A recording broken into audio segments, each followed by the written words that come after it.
Alexander pop neoclassical ഏജിലെ പ്രധാനപ്പെട്ട റൈറ്ററാണ്. അദ്ദേഹം ജനിച്ചത് 1688 ലണ്ടനിലായിരുന്നു. അദ്ദേഹത്തിന് പ്രൈവറ്റ് ആയിട്ടാണ് എഡ്യൂക്കേഷനൊക്കെ കിട്ടിയിരുന്നത്. അദ്ദേഹം കൂടുതലും വീട്ടിൽ തന്നെ ഇരുന്നായിരുന്നു പഠനം. 12-ാമത്തെ വയസ്സോടുകൂടി അദ്ദേഹത്തിന് വലിയൊരു അസുഖം ബാധിക്കുകയും അദ്ദേഹം ഡിഫോംഡ് ആയിട്ട് മാറുകയും ചെയ്തു. അദ്ദേഹത്തിന് പുറകിലൊരു കൂനൊക്കെ ഉണ്ടായിരുന്നു. അതുപോലെ തന്നെ സ്ഥിരമായ അസുഖങ്ങൾ ബാധിക്കുന്ന മൂലം ഒരുപാട് വസ്ത്രങ്ങളൊക്കെ ധരിച്ചിട്ട് അദ്ദേഹത്തിന് തണുപ്പൊന്നും സഹിക്കാൻ പറ്റുന്നതായിരുന്നില്ല. അങ്ങനെ വീട്ടിൽ തന്നെയായിരുന്നു കൂടുതൽ കാലവും അദ്ദേഹം കഴിഞ്ഞിരുന്നത്. അതുപോലെ തന്നെ വീട്ടിൽ കഴിഞ്ഞിരുന്ന ഒരു കാലഘട്ടത്തിൽ അദ്ദേഹം ലാറ്റിനും അതുപോലെ ഹീബ്രുവും ലാറ്റിനും ഗ്രീക്കും ഒക്കെ അദ്ദേഹം പല ഭാഷകൾ പഠിക്കുകയും അതിലുള്ള വർക്കുകളൊക്കെ അദ്ദേഹം ഹൃദയസ്ഥമാക്കുകയും ചെയ്തിരുന്നു. He composed verse from young age and wrote pastoral 1709 at the age of 16. And his major work include essays on criticism. Essays on criticism published in 1711.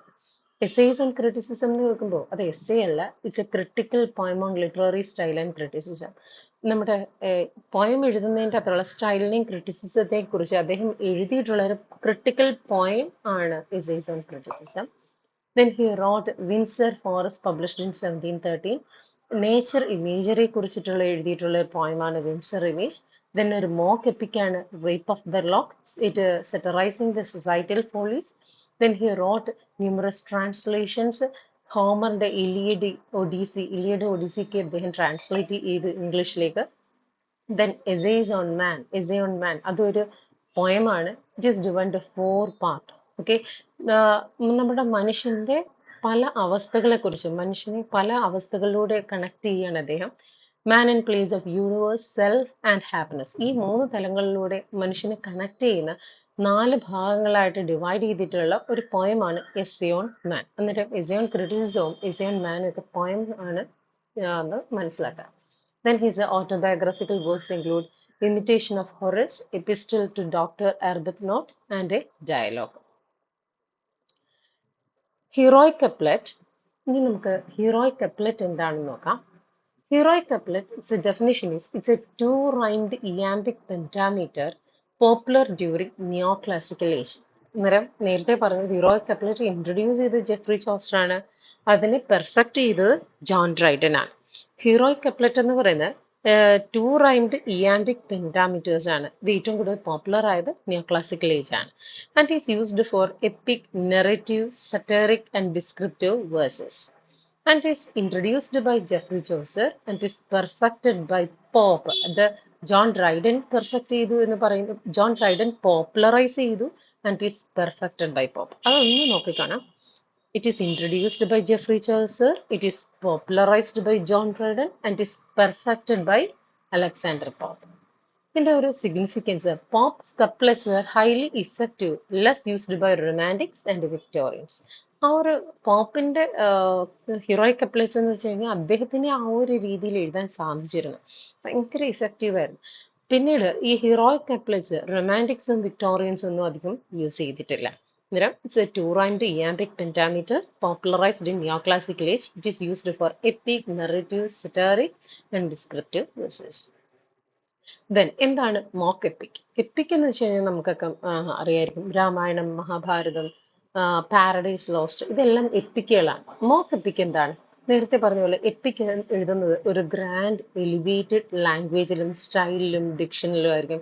അതിന് എപ്പിക് സിമിലീസുകൾ കാണും, ഇല്ലേ? അത്തരം മോക്ക് എപ്പിക് എന്ന് വെച്ചാൽ എപ്പിക്കിന്റെ രൂപത്തിൽ എഴുതുന്നതാണ്, പക്ഷെ ഇത് ട്രിവിയൽ ഏതെങ്കിലും ഒരു സബ്ജക്ട് മാറ്റർ ആയിരിക്കും. എന്ന് വെച്ചാൽ വളരെ ഒരു എങ്ങനെയാണ് നമ്മൾ പറയുന്നത്, അത്ര ഗാംഭീര്യമില്ലാത്ത അല്ലെങ്കിൽ യാതൊരു തരത്തിലും പ്രാധാന്യമില്ലാത്തൊരു സബ്ജക്റ്റ് എടുത്തിട്ട് ഒരു എലിവേറ്റഡ് ലാംഗ്വേജിൽ അതിനെ അവതരിപ്പിക്കുക, ഇതാണ് മോക്ക് എപ്പിക് എന്ന് പറയുന്നത്. Definition, it's a poetic form using epic structure on trivial subject. ഇതൊരു എപ്പിക് സ്ട്രക്ചറിൽ എഴുതുന്ന ഏതെങ്കിലും ഒരു ട്രിവിയൽ സബ്ജക്റ്റിനെ എപ്പിക് സ്ട്രക്ചറിൽ എഴുതുന്ന പോയറ്റിക് ഫോമിനെയാണ് നമ്മൾ മോക്ക് എപ്പിക് എന്ന് പറയുന്നത്. It is satirical, making trivial subjects seem grand and ridiculous. അന്നേരം ഏതെങ്കിലും ഒരു ട്രിവിയൽ സബ്ജക്റ്റ് എടുത്തിട്ട് അതിനെ എപ്പിക് രൂപത്തിൽ എഴുതുമ്പോൾ ഇറ്റ് സീംസ് ലൈക്ക് സെറ്ററിക്കൽ, അതിന് പരിഹാസ രൂപേണയാണ് എഴുതുന്നത്, റിഡിക്കുലസ്. എക്സാമ്പിൾ ആണ് അലക്സാണ്ടർ പോപ്പിന്റെ റേപ്പ് ഓഫ് ദ ലോക്ക്. അതിൻ്റെ അകത്ത് റേപ്പ് ഓഫ് ദ ലോക്കിൽ പറയുമ്പോൾ ലോക്ക് മീൻസ് ഹെയർ എന്നാണ് അർത്ഥം. അന്നേരം ഒരു പെൺകുട്ടിയുടെ മുടി മുറിച്ച ഒരു സംഭവത്തിനെ പെൺകുട്ടിയുടെ ഒരു ഫ്രണ്ടിലോട്ട് കിടന്ന ചുരുണ്ട ഒരു മുടി അതിന് അവളുടെ കാമുകൻ മുറിച്ച ഒരു സംഭവത്തിനെ പറ്റി പറയുന്നതാണ് rape of the lot. Then the age of transition. Age of transition എന്ന് പറയുന്നത് it is a period from 1745 to 1798. It's a period of confusion with different literary taste and tendencies or literary disturbance. അന്നേരം it is A period of literary disturbance എന്ന് നമുക്ക് പറയാം. ജനങ്ങൾക്കിടയിൽ ഒരുപാട് confusions ഉണ്ടായ സമയം. ഇപ്പം ഈ ഒരു നിയോ ക്ലാസിക്കൽ ഏജിനും റൊമാൻറ്റിക് ഏജിനും ഇടയ്ക്കുള്ള ഒരു ടൈമിനെയാണ് നമ്മൾ ഏജ് ഓഫ് ട്രാൻസിഷൻ എന്ന് പറയുന്നത്.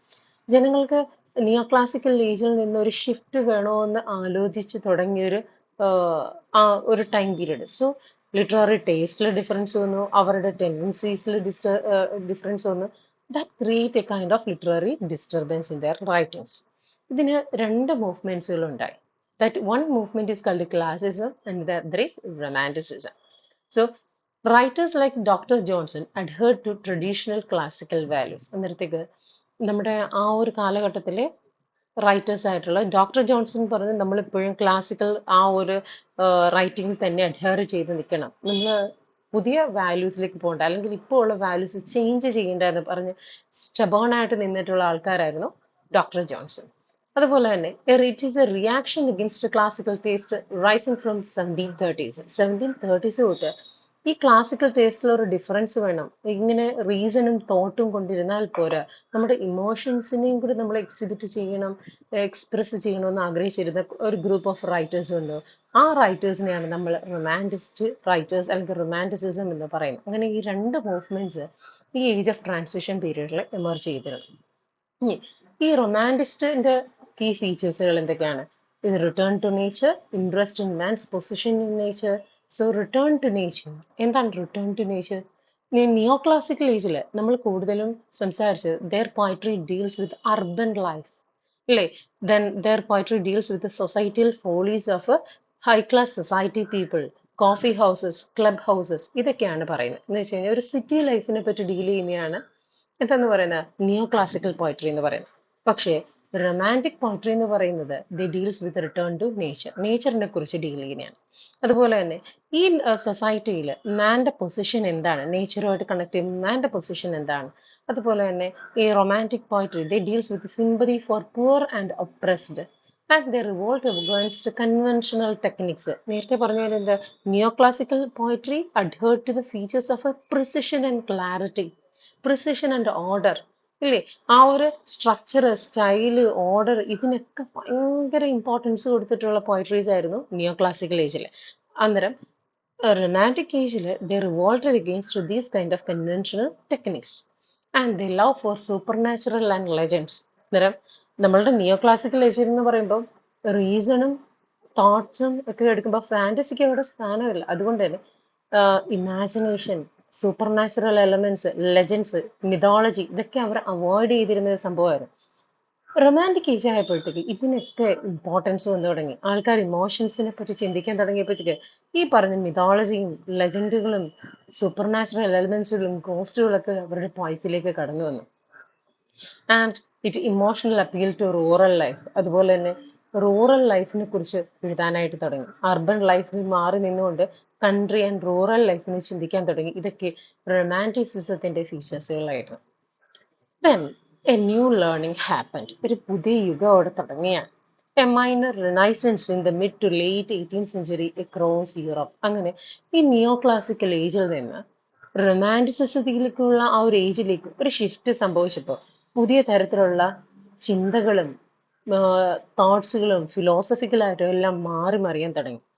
അതുവരെ ചില കാര്യങ്ങൾ നമ്മൾ മറന്നിട്ടിരുന്ന പലതും പുനർജനിച്ചു വരാൻ തുടങ്ങി. ഫോർ എക്സാമ്പിൾ, അന്നത്തെ ഫോക്ക് ലിറ്ററേച്ചർ, ബാലഡ്സ്, ഇതൊക്കെ പഴയ കാലങ്ങളിൽ ഉണ്ടായിരുന്നതിന് പല ആൾക്കാരും കണ്ടെത്തി അതിനെ കളക്ട് ചെയ്യാനും അതിനെ എഡിറ്റ് ചെയ്യാനും തുടങ്ങി.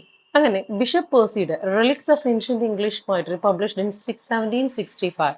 It is considered as a landmark collection of ballad literature pivotal to the romantic movement. അന്നേരം റൊമാൻറ്റിക് മൂവ്മെന്റിലേക്ക് തുടക്കം കുറിക്കുന്ന രീതിയിൽ ബിഷപ്പ് പേഴ്സിയുടെ reliques of ancient English poetry, അത് ഇതിന് ഒരു മുൻഗാമിയായിട്ട് തന്നെ ആദ്യം ബിഷപ്പ് പേഴ്സി അദ്ദേഹം പബ്ലിഷ് ചെയ്തു. ബിഷപ്പ് പേഴ്സി ഇത് ഒരു പ്രീസ്റ്റ് ആണ്. അദ്ദേഹം ബാലഡ്സ്, ഇംഗ്ലീഷിലെ ബാലഡ്സിനെ കളക്ട് ചെയ്ത് അദ്ദേഹം ഒരു ബുക്കാക്കി. അതുകൊണ്ട് തന്നെ ബാലഡ്സ് പറയുമ്പോൾ നമുക്കറിയാം ഓറൽ ലിറ്ററേച്ചർ ആയിരുന്നു. അതിനെ കളക്ട് ചെയ്ത് ബുക്കാക്കുമ്പോഴത്തേക്ക് അവരുടെ ആ ഒരു കൾച്ചറിനെ സംരക്ഷിക്കുകയാണ് ചെയ്യുന്നത്. The influence of new philosophy and thinkers like Voltaire promoting skepticism and intellectual inquiry. അതുപോലെ തന്നെ ന്യൂ ഫിലോസഫിയെ കുറിച്ച് വോൾട്ടയറൊക്കെ പിന്നെ നമ്മുടെ ഫ്രഞ്ച് റവല്യൂഷനുമായിട്ട് ബന്ധപ്പെട്ട് വോൾട്ടയറിൻ്റെയൊക്കെ ചിന്തകളും അവരുടെ ഫിലോസഫിക്കൽ വർക്കും ഒക്കെ കൂടുതൽ ഇന്റലക്ച്വൽ ഇൻക്വയറിയിലേക്ക് ജനങ്ങളെ തിരിക്കുകയും അവർ കൂടുതലായിട്ട് മറ്റ് രീതികളിൽ ചിന്തിക്കാൻ തുടങ്ങുകയും ചെയ്ത ഒരു കാലഘട്ടമായിരുന്നു. അങ്ങനെ ഒരു ന്യൂ ലേണിംഗ് ഹാപ്പൻ ചെയ്ത കാലഘട്ടം കൂടിയായിരുന്നു ഏജ് ഓഫ് ട്രാൻസിഷന്റെ കാലഘട്ടം. Then comes to transitional points. Transitional points ആരൊക്കെയാന്ന് നോക്കാം. William copper, William Collins, Robert burns. Then comes to William Blake and Thomas Gray. William Cowper, he portrays some realistic incidents or realistic portrayal. ഇതൊക്കെയായിരുന്നു William കൗപ്പറിന്റെ പ്രത്യേകത. He is known for realistic and heartfelt depiction of life, home and countryside. His themes include commonplace yet profound reflecting elementary truths of hurt. നമ്മൾ കൂടുതലും സാധാരണ കാണുന്നത് എന്നാൽ നമ്മുടെ ഹൃദയത്തെ തൊട്ടുണർത്തുന്ന അങ്ങനെയുള്ള സാധാരണമായിട്ടുള്ള കാര്യങ്ങളായിരുന്നു വില്യം കോപ്പറിന്റെ പ്രത്യേകത, അദ്ദേഹത്തിന്റെ തീമുകളിൽ വരുന്നത്. And his style is noted for the blending of old and new poetic styles, and he is considered as the precursor to Romanticism. His notable works includes I am a monarch of all I survey, The Task on the Receipt of My Mother's Picture. Next writer is William Collins. He is considered more romantic than Thomas Gray, and he is noted for simplicity and imagination. Cowper is noted for his realistic depiction. Collins is noted for simplicity and imagination. His themes include melancholy, love for nature, supernaturalism, and lyricism. His important poems are Personal Eclogues, Ode to Simplicity, Ode to Evening. Next writer is Robert Burns. He put a great influence on Romanticism. He's known for lyricism, humor, and pathos. His themes include Scottish nationalism, lyrical and subjective expressions. So, Robert burns എന്ന് പറയുന്നത് ഒരു Scottish പോയിറ്റാണ്. അദ്ദേഹത്തിന്റെ വർക്കുകളിൽ കൂടുതലും നമുക്ക് ഈ Scottish ലാംഗ്വേജിന്റെ ഒരു influence കാണാൻ സാധിക്കും. അന്നേരം അദ്ദേഹം ഒരു കർഷകനാണ്. ആ കർഷകനായിട്ടുള്ള അദ്ദേഹം വലിയ വിദ്യാഭ്യാസമൊന്നുമില്ല, പക്ഷെ അദ്ദേഹത്തിന്റെ വരികളിൽ ഈ സ്കോട്ടിഷ് കൊളോക്കിയൽ ലാംഗ്വേജിന്റെ ഒരു ഇൻഫ്ലുവൻസ് ഒക്കെ കാണാൻ സാധിക്കും. വളരെ സിമ്പിൾ ആയിട്ടുള്ള ഒരു പോയമാണ്, വളരെ ലിറിക്കൽ ആയിട്ടുള്ള ഹ്യൂമർ സെൻസും പാത്തോസും ഒക്കെ കഴിഞ്ഞിട്ടുള്ള പോയിംസ് ആണ് റോബർട്ട് ബേൺസിന്റെ. Okay, my love is like a red red rose, holy Willie's prayer, ഇതൊക്കെ അദ്ദേഹത്തിന്റെ ഇമ്പോർട്ടൻറ്റ് വർക്കുകളാണ്. William Blake is considered as the most mystical of romantic poets, and he is known for visionary and symbolic poetry. ഇദ്ദേഹത്തിന്റെ വർക്കുകൾ എന്ന് വെച്ചാൽ symbolic representation ആണ്. നമുക്ക് പുറമേ കാണുമ്പോൾ സിമ്പിൾ പോയിന്റ്സ് ആണെന്ന് തോന്നുന്നില്ല, അതിന് ഒരുപാട് ഇൻഡെപ്ത് മീനിങ്, റിലീജിയസ് മീനിങ് ഒക്കെ ഉള്ളതായിട്ട് നമുക്ക് അതിനെ കൂടുതൽ അണ്ടർസ്റ്റാൻഡ് ചെയ്യുമ്പോൾ മനസ്സിലാകും. അതുപോലെ തന്നെ he is considered as the most mystical of romantic poets. His themes include liberty, equality, rebellion against religious conventions, and anti-tyranny. His notable works include poetical sketches, songs of innocence and experience. Then his style is enigmatic, simple, representing invisible realities, anticipate Shelley's ideas on liberty. അദ്ദേഹത്തിന്റെ ഒരു style എന്ന് പറയുന്നത് ഷെല്ലിയുടെ കൂടെയുള്ള liberty, സ്വാതന്ത്ര്യത്തിന് വേണ്ടി Shelly എങ്ങനെയാണോ ആഹ്വാനം ചെയ്തത് അതുപോലെയും, വേർഡ്സ്വർത്ത് എങ്ങനെയാണോ തൻ്റെ ചൈൽഡ്ഹുഡിനെ റെപ്രസെന്റ് ചെയ്തത് അതുപോലെയും, അതുപോലെ തന്നെ കീറ്റ്സിന്റെ ഒരു ഇമാജിനേഷൻ എങ്ങനെയാണോ കീറ്റ്സ് അദ്ദേഹത്തിന്റെ വർക്കിലേക്ക് കൊണ്ടുവന്നത് അതുപോലെയും ഒക്കെ തന്നെ ഈ വില്യം ബ്ലേക്കിന്റെ വർക്കുകൾ വായിക്കുമ്പോൾ നമുക്ക് തോന്നും. എന്ന് വെച്ച് കഴിഞ്ഞാൽ വേർഡ്സ്വർത്തിന്റെ ചൈൽഡ്ഹുഡും ഷെല്ലിയുടെ ലിബർട്ടി, ആ ഒരു റവല്യൂഷനും കീറ്റ്സിന്റെ ഇമാജിനേഷനും എല്ലാം തന്നെ വില്യം ബ്ലേക്കിന്റെ വർക്കിൽ നമുക്ക് കാണാൻ സാധിക്കും. That's why he is considered as the most mystical of romantic poets. Thomas Gray, he produced a dozen memorable poems with reflective and dramatic themes. His themes include sentimental feelings, intellectualism, love for humanity, and melancholy. His notable poems are Ode on the Spring, Hymn to Adversity, Eton College Ode, Elegy written in a country churchyard. He is noted for Pindaric odes like a Progress of Poesy, Bard, and is known for his pictorial power. Pictorial power എന്ന് വെച്ച് കഴിഞ്ഞാൽ എന്താണ്? നമ്മൾ ഒരു കാര്യം വരച്ചിരിക്കുന്ന കാണുമ്പോൾ നമ്മൾ എങ്ങനെയാണോ മനസ്സിലാക്കുന്നത് അതുപോലെ തന്നെ വേർഡ്സ് കൊണ്ട് അതിനെ ഈ മനോഹരമായിട്ട് റെപ്രസെന്റ് ചെയ്യാൻ ഡിസ്ക്രൈബ് ചെയ്യാൻ അദ്ദേഹത്തിന് സാധിച്ചു എന്നുള്ളതാണ്. അതിൻ്റെ അകത്ത് അദ്ദേഹത്തിന്റെ എലിജി റിട്ടൺ കൺട്രി ചർച്ചയാടൊക്കെ നമുക്ക് പഠിക്കാനുണ്ട്. അദ്ദേഹത്തിന്റെ ശരിക്കും പറഞ്ഞ ഈ ഒരു റൊമാൻറ്റിസിസത്തിലേക്കുള്ള ഒരു വഴിത്തിരിവ് വെച്ച് ഒരു പോയിറ്റ് തോമസ് ഗ്രേ ആണെന്നാണ് കരുതപ്പെടുന്നത്. His poems are noted for sentimental feelings, intellectualism, and humanity and melancholy. So that's all about this class.